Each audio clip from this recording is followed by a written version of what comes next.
The emergency alarm screamed through the giant meeting hall where leaders from different planets gathered. Admiral Thexval stood in front of hundreds of alien beings, his blue skin darker than usual from worry. Behind him, a massive screen showed the terrible truth. Entire star systems had disappeared, leaving only empty black space where billions of creatures once lived. "The Kepler colonies are gone," he said, his voice shaking. 17 billion lives, all dead in just 3 days. Scared whispers spread through the crowd. The tall crystal beings made clicking sounds of fear, while the bird-like aliens folded their wings tight against their bodies. For 6 long months, the enemy they called the Void Swarm had been eating everything in its path. These weren't living creatures. They were machines that consumed planets and stars like hungry monsters. Every battle had ended the same way. The alien fleets would fight bravely, but the swarm was too strong, too fast, and too many. They would destroy everything and move on to the next world, leaving nothing behind but darkness. In the back of the Great Hall, an old scientist named Dr. Kira Han slowly stood up. She was from the Thrakari people, with wrinkled gray skin and tired eyes that had seen too much. For 50 years, she had studied ancient books and old stories that most people thought were just fairy tales. "Honored leaders," she began, her voice soft but clear. "Our oldest stories tell us about the sleeping giants. They were warriors who could move mountains and turn stars into weapons. The ancient texts call them humans. Many aliens laughed or made rude sounds. Humans were just stories told to children, magical beings who could do impossible things. Everyone knew they weren't real. But the humans disappeared 500 years ago," Dr. Kirahan continued, not caring about the laughter. "Our history books say they destroyed themselves in a great war, but I think our history books are wrong." She pressed a button, and the big screen changed to show strange signals, patterns of light and sound coming from empty space. The signals pulsed like a heartbeat, too perfect to be natural. "I found these signals coming from the Kepler void, where no one has ever gone. The patterns are too smart, too organized to be random. Something is out there and it's trying to talk." Admiral Thexval looked at the data carefully. The signals were indeed very strange. They repeated in mathematical patterns that could only come from intelligent minds. "These signals have been going on for months," Dr. Kirahan explained. "They started getting stronger right around the time the Void Swarm appeared. What if the humans didn't die? What if they just went into hiding and are trying to warn us?" The room became very quiet. The idea seemed impossible, but they were desperate. Nothing else had worked against the swarm. Their best weapons barely scratched the enemy ships, and their fastest vessels couldn't escape when the swarm decided to chase them. "Even if humans exist," said a representative from the crystalline worlds, "why would they help us? If they have been hiding for 5 centuries, they must want to stay hidden." Dr. Kirahan's old eyes filled with hope.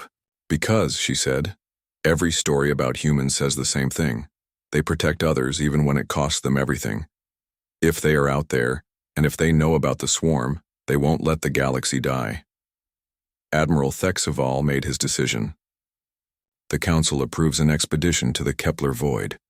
Dr. Kirahan, you will guide our fastest ship to find these signals.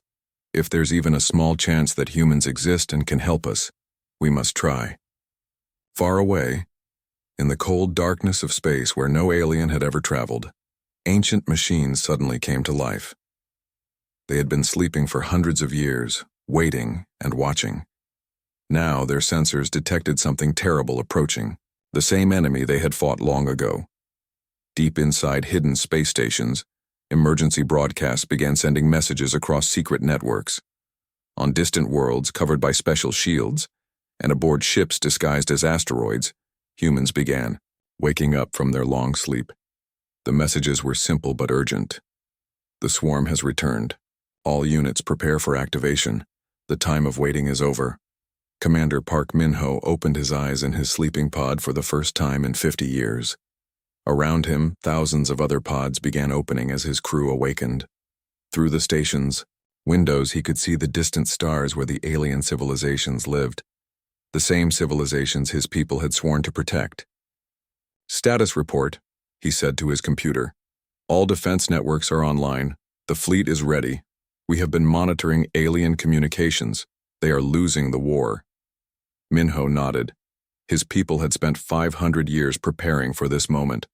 Every human alive had trained for war, built weapons, and waited in the darkness between stars. They had given up their normal lives, their peaceful worlds, and their dreams of exploration, all to be ready when this day came. Send the signal. To Admiral Lee Dongwu, he commanded. Tell him the aliens have found us and they need our help. It's time to reveal ourselves. The greatest secret in galactic history was about to be discovered. Captain Velcor gripped his ship's controls as the Seeker drifted through a graveyard of floating rocks and metal pieces. His crew had followed Dr. Kirahan's mysterious signals, for 3 days traveling deeper into space than any alien had gone before. The red star ahead of them was dying, throwing angry light across the debris field. Captain, whispered his young navigator Kixai, I'm getting readings that don't make sense. There's something huge out there, but it's almost invisible to our sensors. Velcor squinted through the front window and saw it, a massive structure orbiting the dying star. It was bigger than most cities, made of smooth metal that seemed to bend light around it. Somehow this giant station had survived for centuries in the deadly radiation of a red giant star. By the void, breathed Dr. Kirahan from her seat behind them. It's real. It's actually real. As they got closer, their ship's computers began picking up faint energy signatures. The station wasn't dead. Something inside was still working, still waiting. Life support systems are active, reported Chixhai, his voice shaking with excitement. Captain, there's someone alive in there. They docked their small ship to an airlock that opened automatically, as if the station had been expecting visitors. Inside, the corridors were clean and bright with soft lighting that turned on as they walked. Everything looked new, despite being centuries old. In the deepest part of the station, they found a room filled with sleeping pods. Most were empty and dark, but one in the center still glowed with blue light. Inside, they could see a figure, unlike any creature they had ever encountered. Tall, with pale skin and strange facial features. The nameplate on the pod read words in an ancient language. Commander Park Minho, Guardian Class, United Earth Defense Force. A human, whispered Dr. Kirahan, an actual human. As if hearing her words, the pod began to hum louder. Lights flashed, and with a soft hiss, the cover opened. The figure inside took a deep breath and opened his eyes. He sat up slowly, looking around with confusion before his gaze settled on the alien visitors. He spoke in a language none of them had heard before, but Dr. Kirahan had studied the ancient human tongue for decades. She translated carefully, her voice trembling. He's asking how long he's been asleep and whether they have returned. Through slow and careful translation, the truth began to emerge. Commander Park Minho had been in cryogenic sleep for 50 years, part of a rotation system that kept Guardians watching over hidden human outposts. When he learned that 500 years had passed since humanity had gone into hiding, and that the Void Swarm had returned, his face grew very serious. We knew this day would come, he said through Dr. Kirahan's translation. Our deep space sensors detected the swarm centuries ago. We had time to prepare. He stood up and walked to a control panel that looked incredibly advanced compared to alien technology. His fingers moved across buttons and screens with practiced ease, and suddenly the room filled with the sound of signals being sent across space. What is he doing? Asked Captain Velcor. He's waking up the fleet, Dr. Kirahan translated, her eyes wide with wonder. Through the station's windows they watched space itself seem to change. Energy readings spiked on their instruments as massive objects began appearing where empty space had been moments before. Ships, enormous vessels that had been hidden using technology the aliens couldn't understand, started materializing all around them. Impossible, breathed Kixhai. Those ships are huge. How did they hide them? Commander Minho smiled sadly as he explained through the translator. Humanity didn't destroy itself in war. We made a choice. When we detected the swarm coming, we decided to transform our entire civilization into a military force. We gave up our peaceful lives, our art, our exploration of the galaxy. Every human became a soldier. Every ship became a weapon. Every world became a hidden base. The alien visitors stared in shock as more ships appeared. Not just dozens, but hundreds, then thousands of vessels emerging from their hiding places. Some had been disguised as asteroids, others hidden in gas clouds or behind specially designed shields. For 500 years, Minho continued, every human has lived for one purpose, to be ready when the swarm returned. We've been building, training, waiting. Generations of our people have lived and died aboard these ships, never seeing their home planets, all to prepare for this moment. Space around them shimmered again, and the largest ship any of them had ever seen appeared directly in front of their station. It was sleek and deadly, covered in weapons that made the alien vessels look like toys. The name on its hull read, UES Defiance. A voice came over the communication system, speaking in the human language. Commander Minho listened and then turned to the aliens. Captain Kim Seojin of the Defiance is here to escort you. You are the first aliens to see humanity in 5 centuries. Our admiral wants to meet you. Dr. Kirahan wept with joy as she realized what this meant. The sleeping giants of legend were real, and they had spent half a millennium preparing to save the galaxy. The war against the Void Swarm was about to change forever. Admiral Lee Dongwu stood on the bridge of his massive ship, the UES Prometheus, watching the greatest gathering of warships in galactic history. Through the giant windows he could see vessels appearing from their hiding places. Ships that had been disguised as space rocks, hidden inside gas clouds, or covered by invisible shields for hundreds of years. His second-in-command commander, Choi Mira, walked up to him with a datapad in her hands. Sir, all battle groups are responding to the call. We have fleets 1 through 15 ready for combat. Total count, 47,000 ships ready to fight. The alien visitors on the bridge could barely believe what they were seeing. Captain Velcor had thought his own people's fleet of 3,000 ships was impressive. What humanity had built made every other military force look tiny. How is this possible? Whispered Dr. Kirahan, as she watched a ship the size of a small moon emerge from behind an asteroid field. Commander Park Minho, who had become their translator and guide, smiled sadly. Your people build individual ships when you need them. We spent 5 centuries building entire fleets. While you created weapons, we designed complete systems of war. Through the windows, they watched mobile shipyards that were bigger than most space stations. These floating factories had been hidden in the dark spaces between stars, building new vessels non-stop for 500 years. Generation ships that once carried human families had been converted into massive fortresses. Weapons, platforms that could destroy planets hung in space like sleeping metal giants. Every human alive has trained for this war, Mina explained to the amazed aliens. Children learn to fight before they learn to read. Our scientists don't study art or music. They study better ways to destroy the swarm. Our farmers grow food. On warships, our teachers train soldiers. Young Chixhai pointed at a group of ships that seemed to bend space around them. What are those vessels doing? Those are our scout ships, Mina answered. They can move faster than light in ways your science doesn't understand yet. They've been watching the swarm's movements, learning their attack patterns, studying their weaknesses.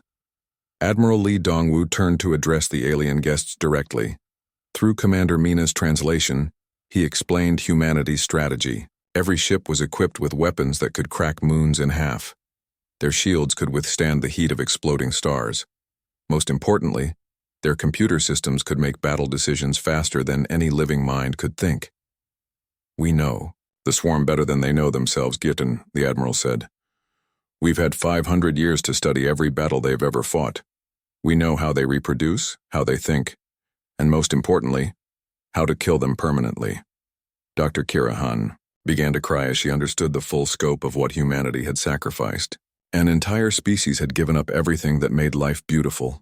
Their art, their music, their peaceful exploration of space, to become the galaxy's protectors. Parents had raised children on warships who would never see a real planet. Scientists had spent their lives creating better weapons instead of curing diseases or exploring new worlds. Why? she asked through her tears. "Why would you give up so much for strangers you've never met?" Commander Mina was quiet for a long moment before answering. "Because someone has to stand guard while others sleep peacefully. Someone has to be ready when the monsters come. We chose to be that someone." As the human fleet prepared to leave their hiding places, something beautiful happened across the galaxy. On alien worlds that had given up hope, people gathered outside to watch the sky. Children who had never seen their parents smile suddenly saw joy in their faces as human ships appeared overhead. On the crystal world of Zerion, the entire population came out of their underground shelters for the first time in months. The bird people of Airy Prime sang songs they hadn't sung since the war began. Even the usually emotionless robot beings of Mechanus 7 displayed lights that their experts said meant hope. Captain Song Yuna, commanding a group of fast scout ships, sent her final intelligence report to Admiral Lee Dongwu.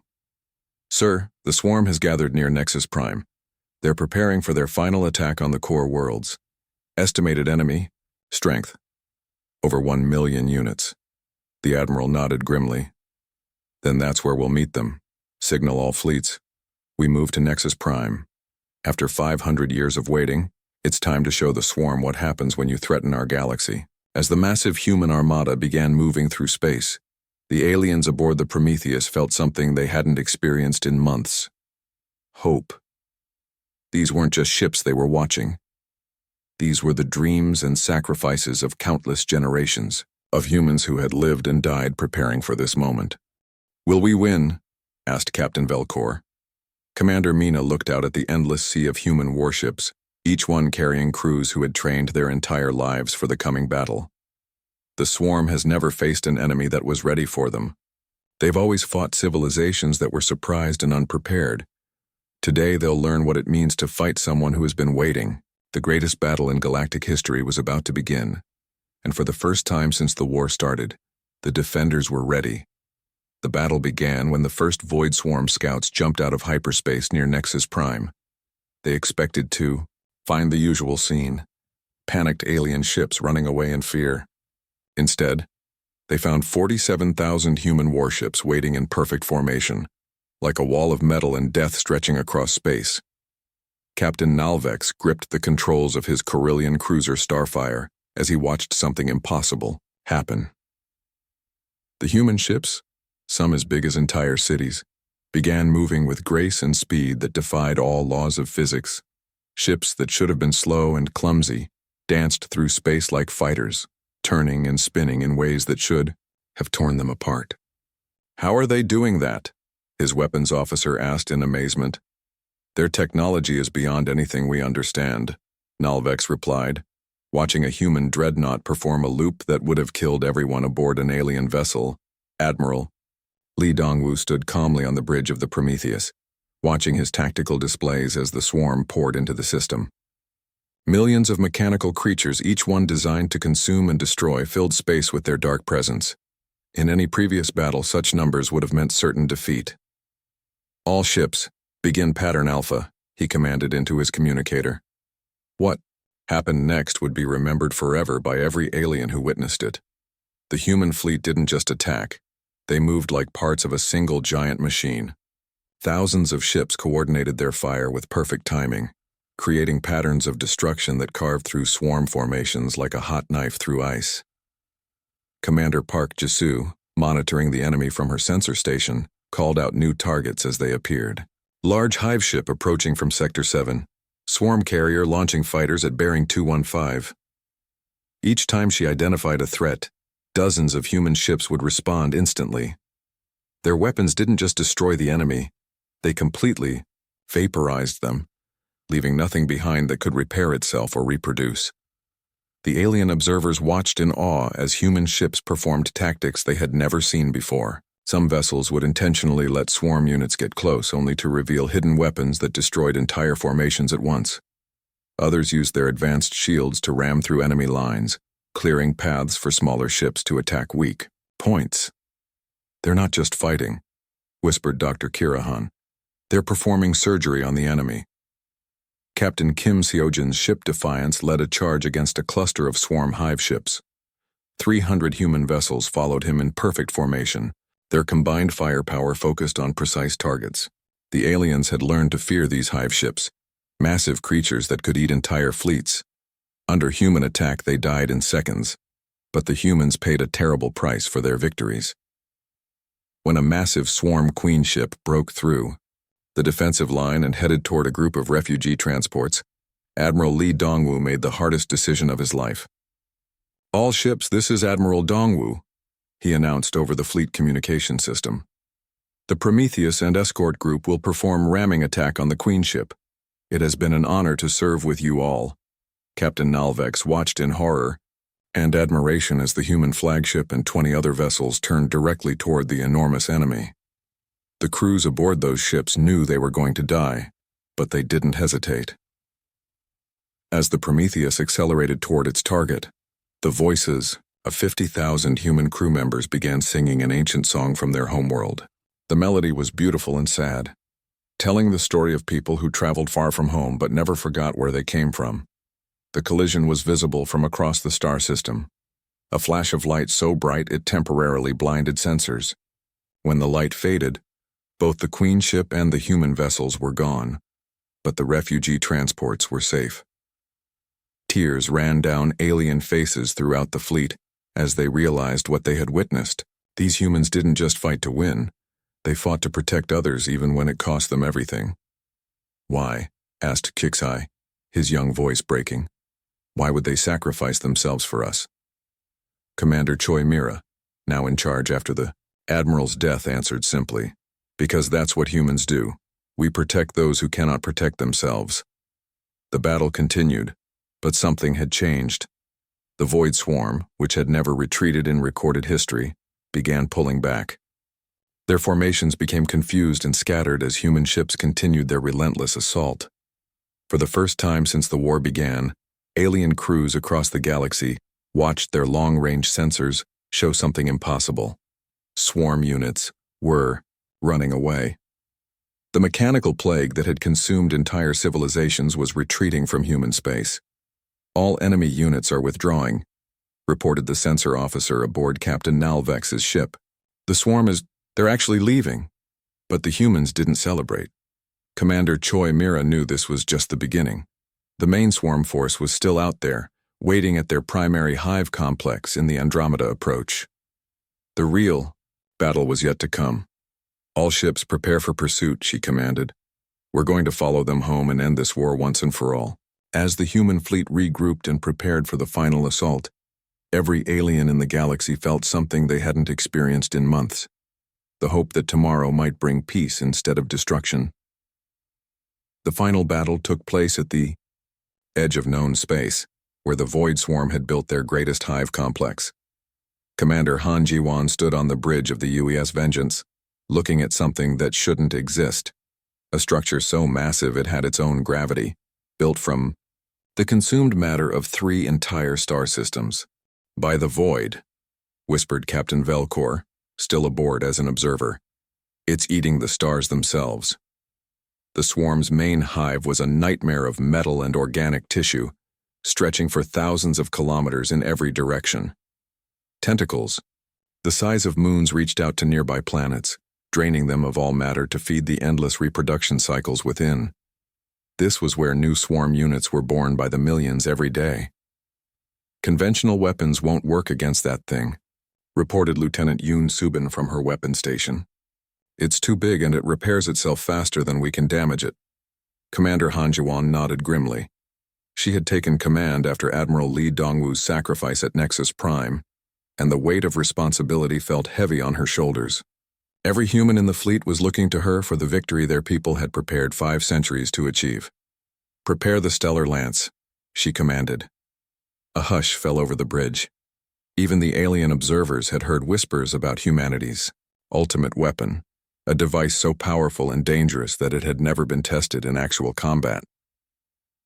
Dr. Kirahan translated the nervous conversations between human crew members for her alien companions. "They're going to weaponize a star's death," she said, her voice barely a whisper.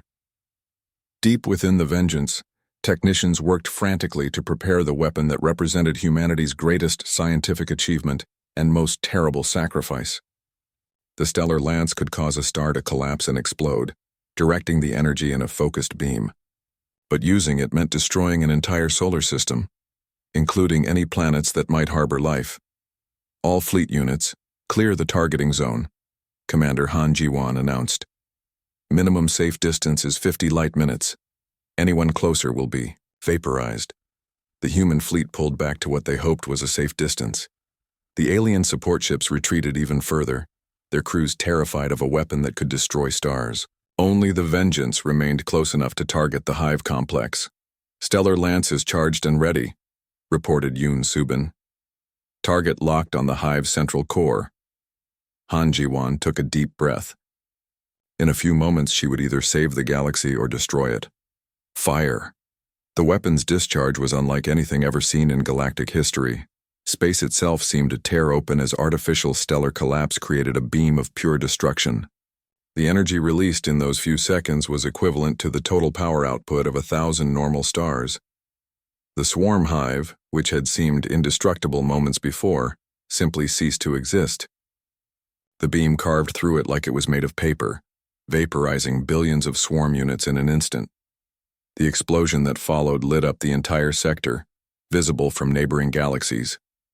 Across the galaxy, alien crews watched their sensor screens in amazement. For months, those displays had been filled with red dots representing swarm units. Now, one by one, the dots began disappearing.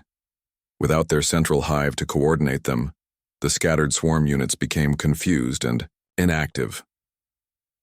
On the bridge of the Carillion flagship, Admiral Thexval openly wept as he received reports from across alien space.